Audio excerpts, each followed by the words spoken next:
इस वीडियो में हम एक जेई मेंस का क्वेश्चन देखेंगे जो एक जेई एडवांस लेवल का क्वेश्चन है। इसको मैं जेई एडवांस लेवल का क्वेश्चन क्यों बोल रहा हूँ, क्योंकि इसमें थोड़ी सी मैथमेटिक्स इन्वॉल्व है, तो आपको थोड़े मैथमेटिक्स के फॉर्मूले याद होने चाहिए और आपको प्रोजेक्टाइल मोशन के भी फॉर्मूले याद होने चाहिए ताकि आप इस क्वेश्चन को जल्दी से सॉल्व कर पाओ।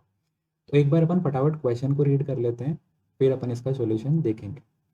तो क्वेश्चन में क्या बोल रहा है, it is possible to project a body with a given speed in two possible ways so that it has a same horizontal range. Right, तो बहुत सिंपली ये बोल रहा है अपन एक प्रोजेक्टाइल बॉडी को एक गिवन स्पीड पे फेंक सकते हैं दो अलग अलग तरीके से। राइट, एक बॉडी को अपन दो अलग अलग तरीके से फेंक सकते हैं ताकि उसकी जो रेंज हो वो सेम हो। राइट, आगे क्या बोल रहा है, the product of time taken by it in two possible ways is. Right, तो मैं आपको एक देखो बहुत सिंपल तरीके से समझाता हूँ। जैसे अपन एक प्रोजेक्टाइल को फेंक रहे हैं ना, फॉर एग्जाम्पल मैंने यहाँ पे θ1 एंगल पे मैंने प्रोजेक्टाइल को फेंका और उसकी जो रेंज है वो आर अपन अज्यूम करते हैं। राइट, तो एक दूसरा तरीका होगा θ2 एंगल से फेंकने का, जिससे क्या होगा, रेंज सेम रहेगी। राइट, तो ये θ2 एंगल आप समझ लीजिए, ये बड़ा वाला जो एंगल है वो θ2 है, छोटा वाला एंगल θ1 है। इसमें क्या हो रहा है, सेम हॉरिजॉन्टल रेंज हमारे पास रह रही है। अब हम अज्यूम करते हैं जो θ1 मैंने जब एंगल से फेंका है प्रोजेक्टाइल को, तो उसको कितना टाइम लग रहा है, उसको टाइम t1 लग रहा है। राइट, उसको कितना टाइम लग रहा है ट्रैवल करने में, t1। जब मैंने θ2 एंगल से प्रोजेक्टाइल को फेंका है तो उसको कितना टाइम लग रहा है, उसको t2 टाइम लग रहा है। राइट, इसको t1 लग रहा है, इसको t2 लग रहा है। मैं आपसे सिंपल सा क्वेश्चन पूछता हूँ, क्या ये t1 और t2 सेम होना चाहिए क्या? जब मैं θ1 एंगल पे फेंक रहा हूँ और θ2 एंगल पे फेंक रहा हूँ तो इनका टाइम ऑफ फ्लाइट सेम होगा क्या? नहीं होगा। क्यों? क्योंकि बहुत बेसिक है। आप देखो θ2 एंगल पे जब आप फेंक रहे हो उसको और स्पीड से फेंक रहे हो, आप उसको ऊंचा फेंक रहे हो। जब भी आप कोई भी ऑब्जेक्ट को ज़्यादा ऊंचा फेंकोगे, राइट, जब भी आप किसी ऑब्जेक्ट को ज़्यादा ऊंचा फेंकोगे तो क्या होगा, उसका टाइम ऑफ फ्लाइट बढ़ जाएगा। तो मैंने जिसको ऊंचा फेंका है उसमें टाइम ऑफ फ्लाइट ज़्यादा होगा, तो मैं सिंपली चीज़ ये बोल सकता हूँ कि जो t2 होगा वो ग्रेटर देन t1 होगा। अगर अपन बहुत सिंपल टर्म्स में देखें, अपन को क्वेश्चन में क्या पूछा है, तो क्वेश्चन में पूछा the product of time taken by it in two possible ways. Right, तो अपन को t1 और t2 का प्रोडक्ट पूछा है, the product of time. Right, t1 into t2। Right, तो अपन को बेसिकली ये पूछा है। तो अगर अपन को t1 इंटू t2 निकालना है तो सबसे पहले आपको टाइम ऑफ फ्लाइट का फॉर्मूला याद होना चाहिए। राइट, फॉर्मूला क्या होता है टाइम ऑफ फ्लाइट का? टाइम ऑफ फ्लाइट का फॉर्मूला होता है 2u sine theta by ji. Right, तो टाइम ऑफ फ्लाइट का ये फॉर्मूला होता है। तो t1 टाइम के लिए टाइम ऑफ फ्लाइट क्या होगा, 2u साइन थीटा।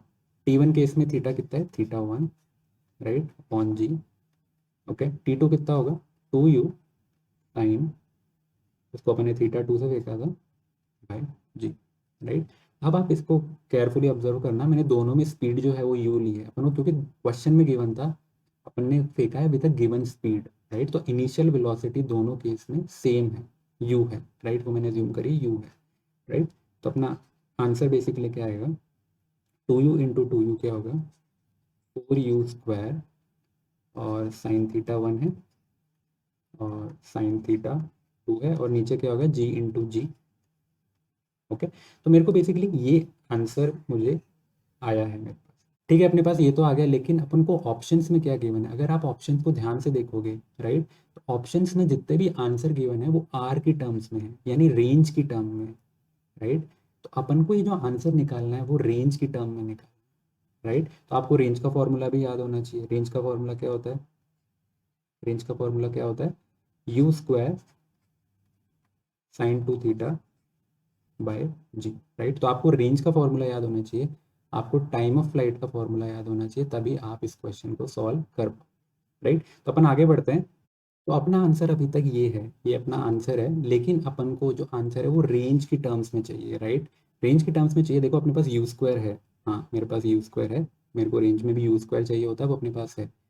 रेंज में g होता है, यहाँ पे भी g है। राइट, लेकिन ये जो टर्म है साइन 2 थीटा, राइट, और अपने पास यहाँ पे क्या है, साइन θ1 और साइन θ2। राइट, तो मेरे को कुछ भी करके इसको ऐसे कन्वर्ट करना है कि मेरे पास साइन 2 थीटा वाली टर्म कुछ बन जाए ताकि मैं आंसर में रेंज डाल पाऊँ। राइट, तो ये मेरा गोल होना चाहिए कि मेरे को आंसर में रेंज चाहिए, इसलिए मेरे को एक 2 थीटा वाली टर्म चाहिए। राइट, अभी आएगी कैसे? राइट, तो देखो यहाँ पे एक θ1 है, यहाँ पे एक थीटा 2 है। सबसे पहले मेरे को या तो ये पूरी इक्वेशन थीटा 1 की टर्म में चाहिए या फिर थीटा 2 की टर्म्स में चाहिए, राइट। दो अलग अलग एंगल होंगे तो ये 2 थीटा तो नहीं आ पाएगा, राइट। तो मेरे को थीटा 1 और थीटा 2 के बीच में क्या रिलेशनशिप है वो मुझे फाइंड करनी है, राइट। इसका क्लू आपको क्वेश्चन में गिवन है।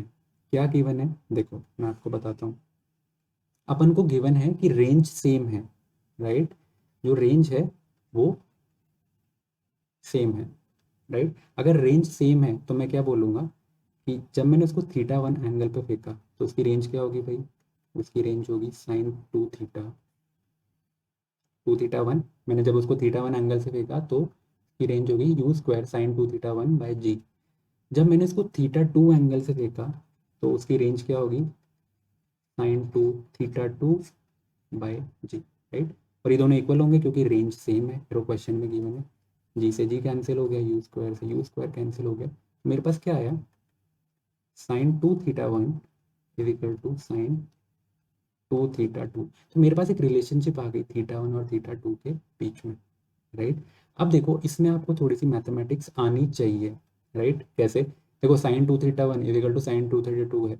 बेसिक आंसर तो क्या हो सकता है कि भाई हाँ theta 1 is equal to theta 2, right. But अपन को क्वेश्चन में गिवन है कि अपन उसको दो तरीके से फेंक सकते हैं, राइट। तो थीटा 1 और थीटा 2 अगर सेम ही हो जाएंगे, राइट, तो उसको दो तरीके नहीं बोलेंगे ना, उसको बोलेंगे कि अपन एक ही तरीके से देख सकते हैं, राइट।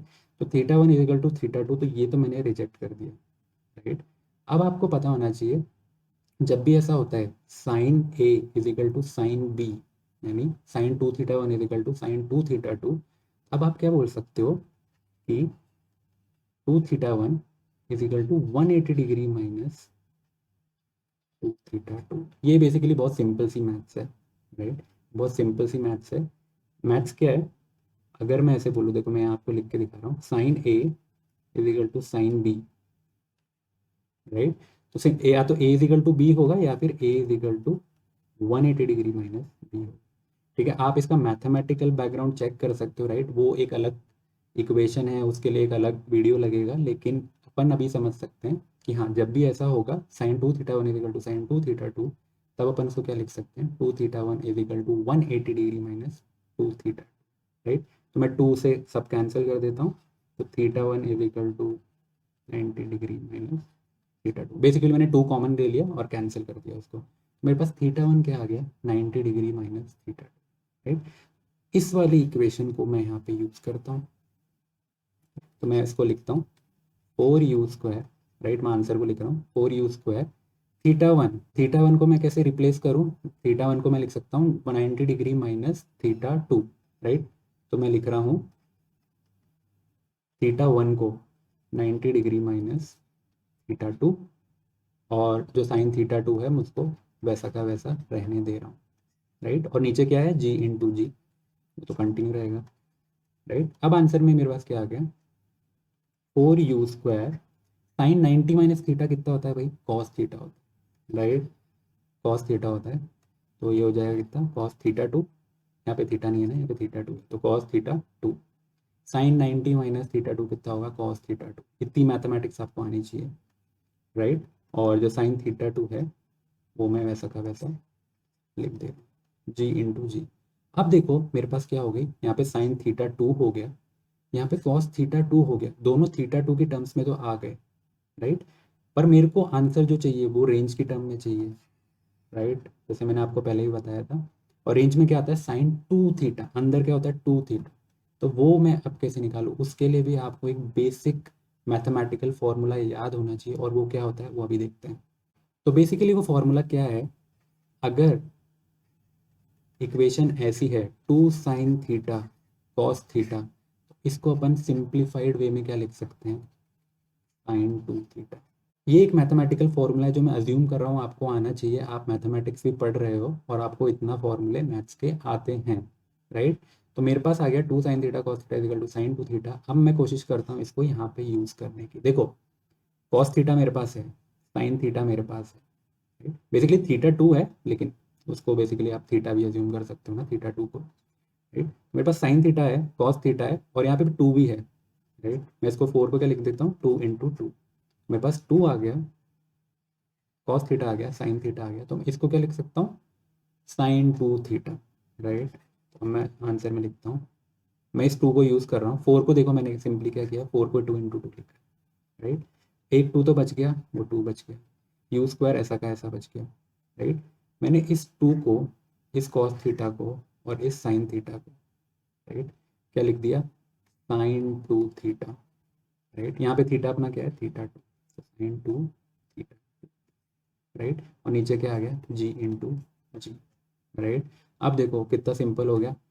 अगर मैं सिर्फ इस टर्म को देखूँ, इस टर्म को, राइट, तो ये देखो आपको रेंज वाली टर्म लग रही है क्या, यू स्क्वायर भी है, साइन 2 थीटा भी है और जी भी है, राइट। मैं बेसिकली इसको क्या लिख सकता हूँ, 2/g u square sine 2 theta 2 by ji, right. और इसको मैं बेसिकली रेंज लिख सकता हूँ, राइट। मैंने इसको सिंपली रिप्लेस कर दिया आर से, राइट। तो आंसर क्या आ गया, 2r/g, राइट। तो दिस इज द आंसर जो कि अपने पास है रेंज फॉर्मेट में, राइट। अपने पास आंसर में आर आ रहा है, राइट। देखो अपने पास ये ऑप्शन अवेलेबल है क्या, यस अपने पास ये ऑप्शन अवेलेबल है, C is the correct answer, right. देखो इस क्वेश्चन में आप देखोगे ज़्यादातर मैथमेटिकल प्रॉपर्टी यूज करी है, राइट। फर्स्ट प्रॉपर्टी क्या थी, जब भी ऐसे sine A is equal to sine B होता है तो अपन मैं लिख सकता हूँ A is equal to 180 minus B, right. ये एक मैथमेटिकल प्रॉपर्टी थी। दूसरा क्या था, 2 साइन थीटा कॉस थीटा को मैं लिख सकता हूँ साइन 2 थीटा। एक और अपन को हिंट यूज करनी थी, वो हिंट क्या थी कि अपने को सारे आंसर रेंज की टर्म्स में गिवन है, राइट। तो अपन हमेशा अपना गोल यही था कि मेरा आंसर रेंज की टर्म्स में आ जाए, राइट। तो होपफुली आपको ये क्वेश्चन समझ में आया होगा, थोड़ा सा ट्रिकी है, थोड़ा सा टफ है, लेकिन अगर आप इसको प्रैक्टिस करोगे तो आई थिंक ये आ जाना चाहिए और इस टाइप के क्वेश्चन आपसे हो जाने चाहिए।